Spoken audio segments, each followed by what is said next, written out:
Hello అండి. ఇప్పటి వరకు నేను చాలా స్టోరీస్ చెప్పాను. సో ఇప్పటి నుంచి నేను చేసే స్టోరీస్తో పాటు అలాగే మీకు ఏ స్టోరీ కావాలో కామెంట్ సెక్షన్లో రాస్తే నెక్స్ట్ మన వీడియోలో మీరు అడిగిన కథని నేను వీడియోగా చేసి అప్లోడ్ చేస్తాను. అలాగే నేను చేసే ప్రతి వీడియో కూడా చాలా సెర్చ్ చేసి చేస్తానండి. కాబట్టి ఎవరైనా ఇంకా మన వీడియోస్ చూడని వాళ్ళు ఉంటే కనుక మన ఛానల్ పేజ్లోకి వెళ్ళి ఈ స్టోరీస్ అన్నీ కూడా చూడండి.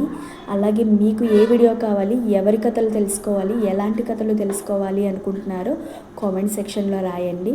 చాలామందికి కథలు వినాలని అలాగే కొత్త కొత్త విషయాలు తెలుసుకోవాలని చాలా ఇంట్రెస్ట్ ఉంటుందండి, కానీ టైం ఉండదు. సో మీకోసం నేను కథలు చేసి పెడతాను. అలాగే మీకు కావాల్సిన స్టోరీని నేను సెర్చ్ చేసి నేను వీడియో చేసి మీకు అప్లోడ్ చేస్తాను. ఈ వీడియో మీకు నచ్చినట్లయితే లైక్ చేయండి, అలాగే షేర్ చేయండి మరియు సబ్స్క్రైబ్ చేసుకోండి. Thank you.